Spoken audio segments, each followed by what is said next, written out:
Salve a todas, salve a todos.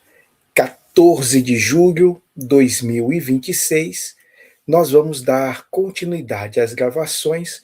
Hoje vamos fazer a leitura do capítulo chamado Os Prateados. Vou trazer aqui uma representação do que e quem seriam os prateados. É muito associado aí, né, ao período medieval, aos cavaleiros andantes. Tem um nome, templários, enfim, basicamente esses caras aí. Os prateados são uma ordem, desculpa, os prateados, 29/6/2010. 29 ou 15/6, tem duas datas aqui, acho que 15 foi a de cima que desceu, 29/6 é essa mesmo, de 2010. Os prateados são uma ordem de defensores, de soldados, de militares leais a causas de justiça e de proteção das missões. Depois dos ataques impetrados contra os rosáceos, se fez necessária a proteção desses seres, em especial dos símbolos vivos que eles se tornaram, Jesus de Nazaré, Maria de Magdala. Ambos afastados depois da crucificação, ambos separados depois dos momentos finais da cruz, ambos vivendo, habitando em polos opostos, um naquela que seria a capital do cristianismo, Roma, outra naquela que seria o berço de uma nova religião, Meca. Estenda esses pontos no mapa, os triângulos a partir de Jerusalém, e verá a formação de uma cruz. Estenda mais o olhar e perceberá que esta é a rota dos templários, dos iniciados. Uma rota que nunca souberam ao certo do que se tratava, a que se referia. Mas era o encontro, a unificação de Maria de Magdala a Jesus de Nazaré. Esta sempre foi a rota oculta, esse sempre foi o segredo do Graal.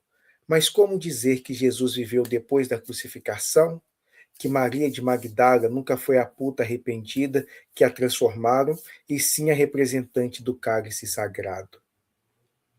Cálice, espada, receptáculo e perfuração, amor e fé, mulher e homem, coração e espada, unificação entre o masculino e o feminino, a saga de Excalibur, a saga de Rei Arthur e os cavaleiros da Távola Redonda. Os caminhos dos povos celtas, dos druidas e dos outros muitos povos que sempre souberam da existência desse mestre, da chegada desse mestre para a realização de todas as coisas e a unidade entre os seres. O cristianismo existia antes de Jesus, porque Cristo é uma energia do sempre, do eterno, do agora. Jesus e Marias encarnam a consciência crística. Mas quando pegam exclusivamente a força de Jesus, a luz de Jesus, os feitos de Jesus, a consciência crística é reduzida à esfera do sobrenatural, acarretando distúrbios e uso intensivo da força, da espada, da guerra, da luta. E a luta se faz uma constante, porque a consciência crística não pode ser alcançada sem a integração com as Marias. A Maria Mãe e a Maria Esposa. É mediante essa trindade que se realiza a consagração cósmica, a incorporação da consciência crística em cada um e todos.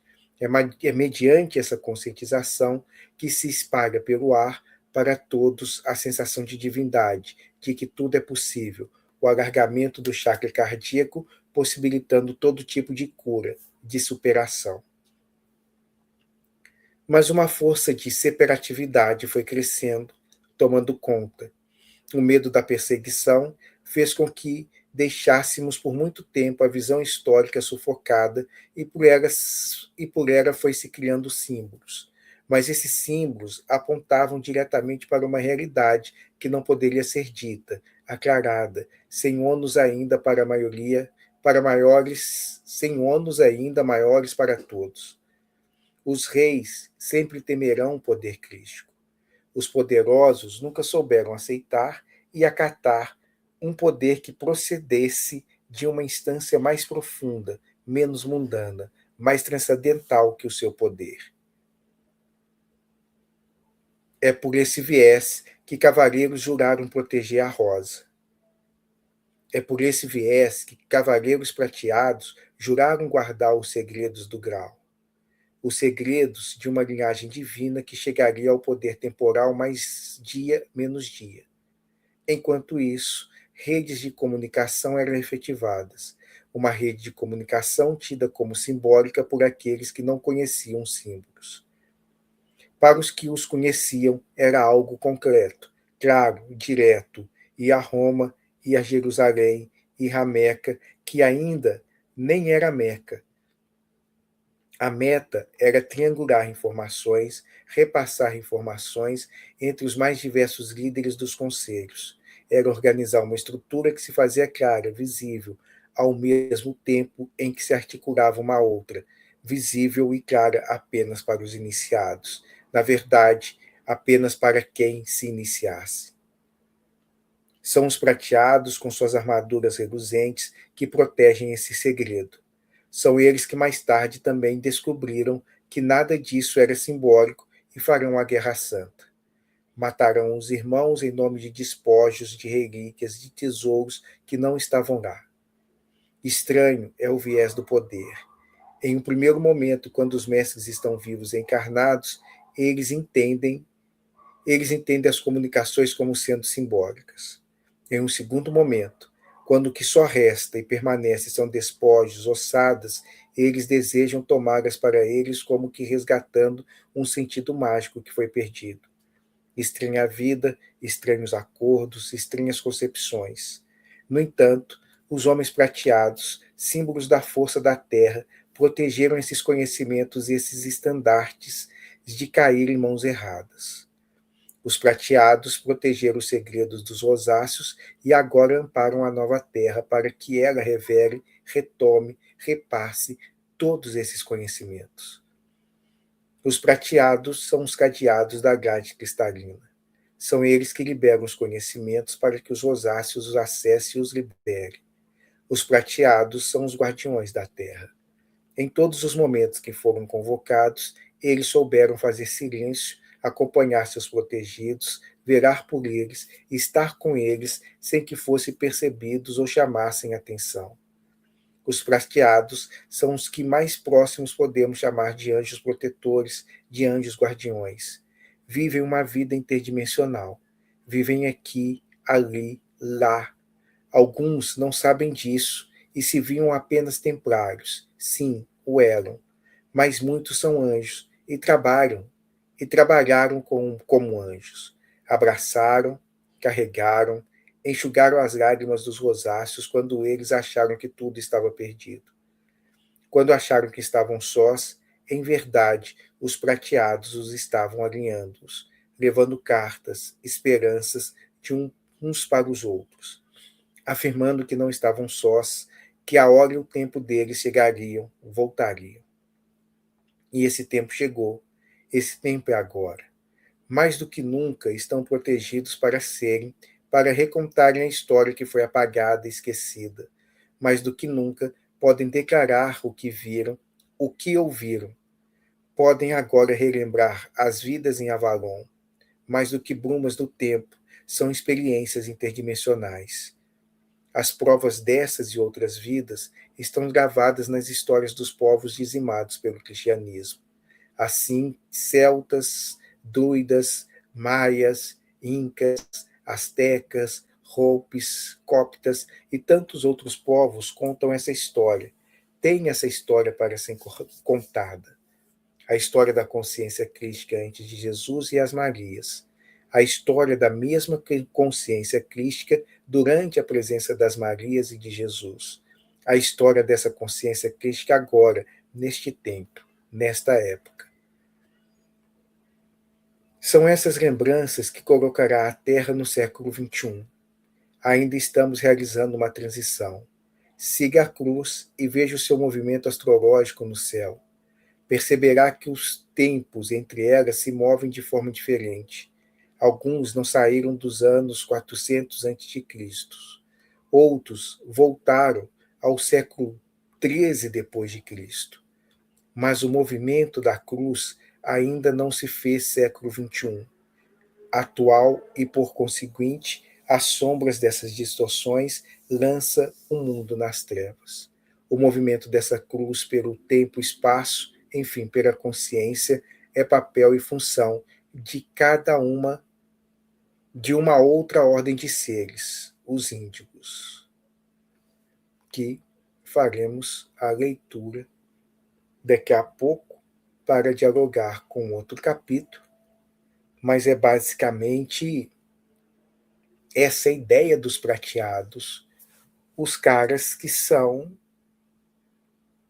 os protetores dos rosáceos. Lemos os rosáceos aí em encontro passado. Eu estou aqui porque nessa mesma época eu recebo a psicografia também do Príncipe Herdeiro, e o pessoal fala de um capítulo chamado A Peste. Lembro desse capítulo porque ele é muito interessante. E as imagens que eles trazem, eu gosto mais das imagens do que necessariamente do que está sendo dito. O que a gente acaba colocando no papel é a pequena parte. O mais interessante é tudo aquilo que fica armazenado enquanto informação, enquanto conhecimento. E essa parte é a que é mais gostosa de dialogar, de falar. É a que acaba nos preenchendo e nos dando muito sentido, nos dando muitos significados. Assim. Não dá para parar de falar sobre isso. Né? É um material arquivado. Então, a gente decodifica uma parte, mas fica uma inteira de informações ainda a ser debatido, pesquisado, utilizado, vinculado. E essa parte é que auxilia no movimento e que impulsiona grande parte do movimento. Então, lá no Príncipe Herdeiro, eles falavam da peste. Eles descrevendo muito um cenário dali do século XI, do século XIII. E é uma imagem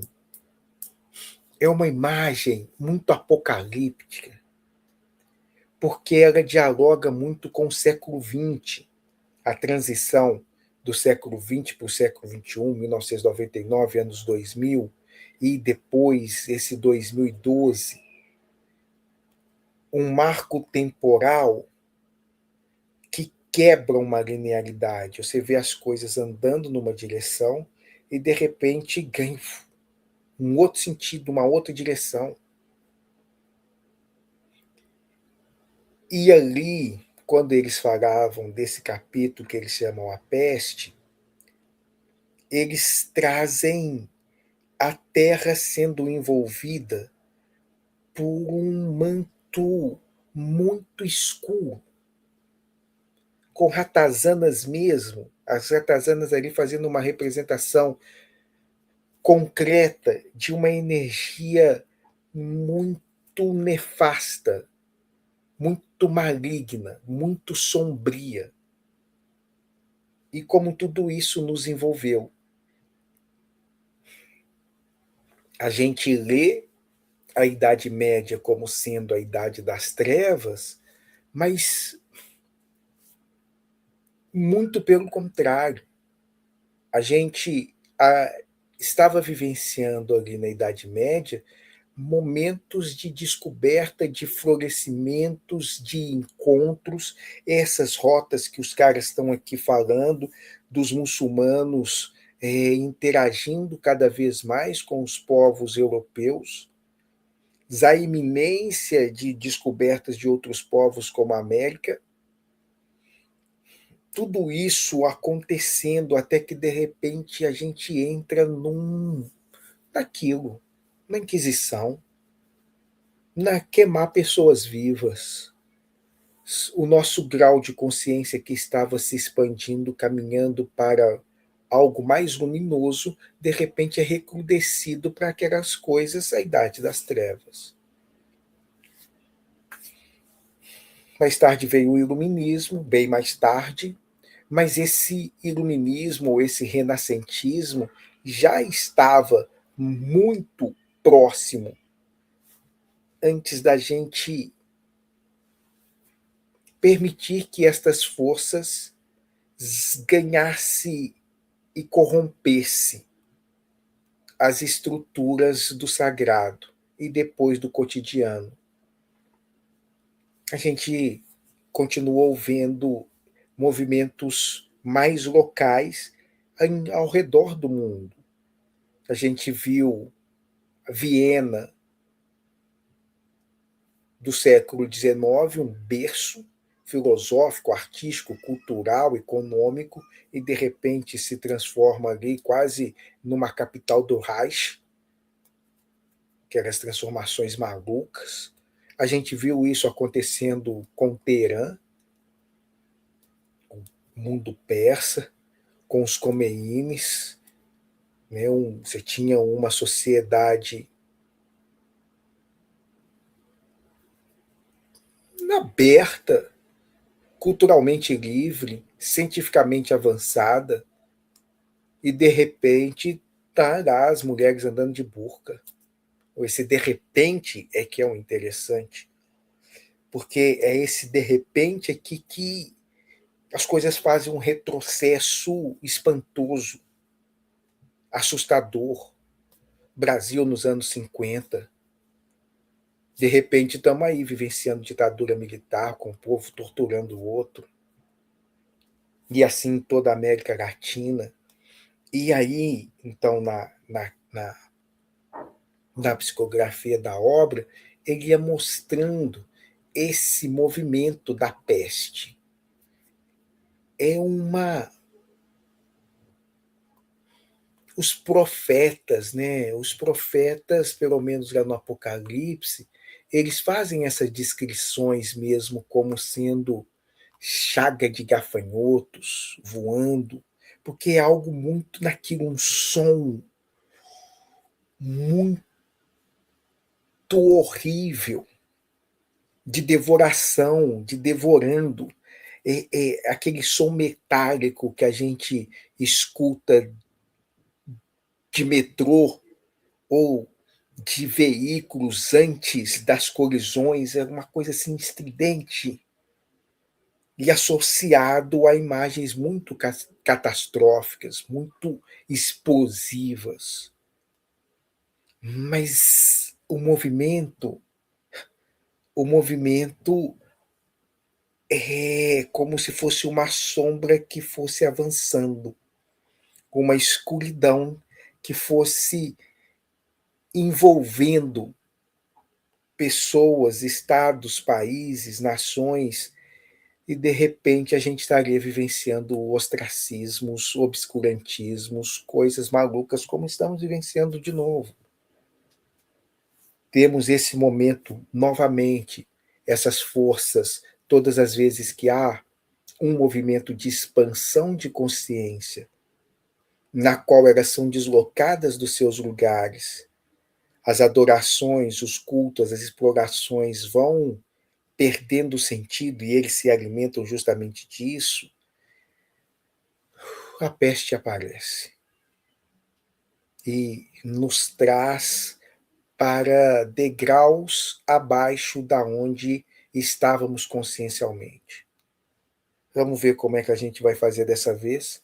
Espero que a gente consiga realizar um movimento de expansão no qual a gente como humanidade, porque a gente já está vendo aí muitas pessoas vivenciando a Idade Média, ou algo até mais primitivo do que a Idade Média. Mas boa parte de nós ainda insiste, luta para que este novo floresça, para que este novo venha, e os prateados, poxa vida, tem um papel importante nisso. Eu ia parar aqui e vou, mas veja um filme Nuremberg. Tem muitos filmes aí. Agente 247, são de umas mulheres agentes secretas. São filmes baseados em fatos reais que mostram milhares de anônimos que lutaram na Segunda Guerra Mundial contra essa grande peste do nazismo, contra essa grande sombra do supremacismo. Na vibração energética, esses caras desempenham esse papel dos prateados, protetores, que, em nome da honra, da justiça, da lealdade, há o propósito crístico, um propósito crístico é sideral, pelo menos do nosso orbe, auxilia e dá condições da manutenção desta energia. Não é uma energia de amor, da mesma forma que os rosáceos vibram. É uma energia de integridade, é uma energia de honra, é uma energia de raio branco da pureza, bem aquela coisa Leônidas, bem aquela coisa de eu sou o guardião do meu irmão.